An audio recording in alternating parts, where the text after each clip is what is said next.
Alors ce matin, je lis dans Psaume chapitre 4, au verset 6, où il est écrit « Offrez des sacrifices conformes à la justice et confiez-vous en l'Éternel. » Offrez des sacrifices conformes à la justice et confiez-vous en l'Éternel.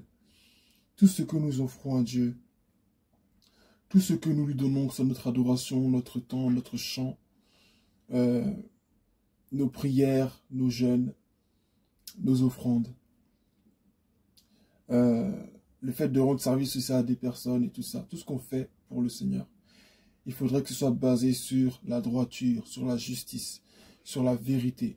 On ne doit pas le faire dans le but d'être apprécié des gens, dans le but d'être bien vu, pour que les gens sachent qu'on est chrétien, pour que les gens sachent que, écoutez, en fait, cette personne c'est vraiment le fond de Dieu. Ah, cette personne elle est vraiment gentille. Sachant qu'en tant qu'enfant de Dieu, on n'est pas censé être gentil, on est censé être bon, parce que Dieu est bon, Dieu n'est pas gentil. La gentillesse est souvent, malheureusement, accompagnée d'hypocrisie. Parce qu'en fait, tu vas vouloir faire les choses pour plaire aux gens, et tu vas avoir peur de déplaire pour ne pas être heureux, parce que tu as peur d'être rejeté. Or, la bonté de Dieu, c'est authentique, c'est basé sur la vérité, c'est basé sur la droiture, sur la justice. C'est pas juste basé sur le fait de vouloir faire du bien à l'autre, mais il s'agit surtout de faire ce qui est juste, faire ce qui est droit. Amen. Devant Dieu. Donc, nous devons être bons, nous devons être justes dans ce que nous faisons. Beaucoup d'entre nous, nous venons à l'église, nous adorons, et certains maltraitent leurs servantes, leurs serviteurs, ou maltraitent leurs employés, ou parlent mal à leurs enfants ou à leurs parents, ou à leurs frères ou sœurs, ou à leurs petits frères, leurs petites sœurs. Ils ont des mauvais comportements. Et après, ça va à l'église pour dire qu'il faut prier, on va jeûner. Mais quand on rentre à la maison, on devient des lions et des lionnes, prêts à bondir à la moindre occasion. Alors que, dans la présence de Dieu, nous sommes tous des anges. Nous devons être justes. Et pour cela, nous devons nous confier en l'Éternel. Parce que c'est en nous confiant en lui, c'est en nous basant sur lui que nous saurons être de bonnes personnes, être des chrétiens justes, véritables, comme lui le désire. Donc, je t'encourage ce matin à baser ta vie chrétienne sur la justice, à baser ta vie chrétienne sur la justice de Dieu. Même si on t'a fait des choses, pareil encore une fois, ne fais rien par envie aussi de vengeance. Tu vois, qui dit justice de Dieu dit aussi le laisser lui diriger les choses.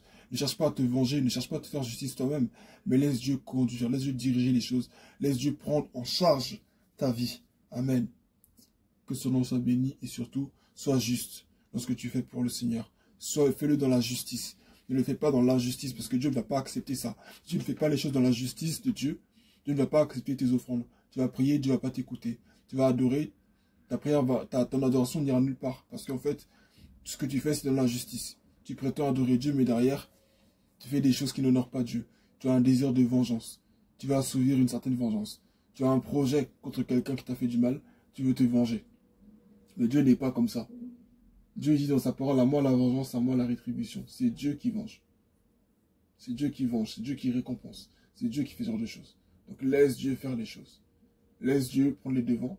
Et si quelqu'un t'a fait du mal, Dieu saura comment s'occuper de cette personne comme il le désire. Mais toi, ne sois pas en train de dire, non mais Seigneur c'est injuste, elle prospère, elle a des enfants, elle se marie, et puis moi je n'ai rien.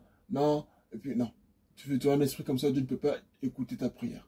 Prie pour cette personne au contraire. Prie pour elle pour qu'elle change, pour qu'elle vienne au Seigneur. Et demande à Dieu aussi de t'aider justement à pardonner à cette personne et à l'aimer comme lui t'a aimé quand tu étais dans le péché. À l'aimer comme lui t'a aimé quand il était sur la croix. À aimer cette personne comme lui t'a aimé. Lorsque tu te rebellais contre lui, lorsque tu marchais à l'encontre de ses voies, de ses principes, qu'il t'aide toi aussi à aimer cette personne. Qui marche à l'encontre de tes principes, de tes valeurs. Que Dieu te fortifie. Faisons l'œuvre de Dieu dans la justice. N'ayons pas de parti pris. Ah, cette personne, elle est de mon pays. Cette personne est de mon quartier. Cette personne, on est dans le même boulot. Que ce soit à l'église, comme pareil. Hein. Des fois, on travaille avec des gens qui sont dans la même église que nous. Tu ne dois pas faire de parti pris. Ce n'est pas parce que cette personne est de ta famille qu'elle a forcément raison. C'est parce que cette personne, c'est ton pasteur qu'il a forcément raison. La justice, c'est tout ça.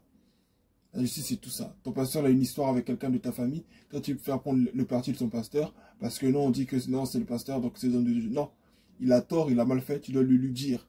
Avec tout le respect que tu lui dois. Tu dois lui dire que, pasteur, là, je ne suis pas d'accord avec toi. Ce que tu as fait, ça ne se fait pas. Tu vois, tu dois être du côté de la justice, pas du côté de quelqu'un par affinité ou par idolâtrie, je ne sais quoi d'autre encore. Tu dois être du côté de la parole de Dieu, du côté de la justice de Dieu. C'est ça être juste. Même si le fait de prendre parti pour la justice, ça détruit ma relation avec l'autre, c'est un risque. Il vaut mieux être juste qu'être corrompu. Et souvent, notre adoration est corrompue. Parce que nous ne faisons pas les choses comme il se doit. Amen. Donc je t'encourage ce matin. Offre à l'Éternel des sacrifices conformes à la justice et confie-toi en lui. C'est en te confiant en lui que tu sauras. Demande-lui de t'orienter, demande-lui de te diriger. Les moments où c'est difficile à choisir. Dois-tu dénoncer cette personne qui a fait du mal ou dois-tu la couvrir? Parce que si tu la couvres aussi, tu es complice. Mais si tu la dénonces, ben, ça devient un peu aussi quelque part une forme de trahison.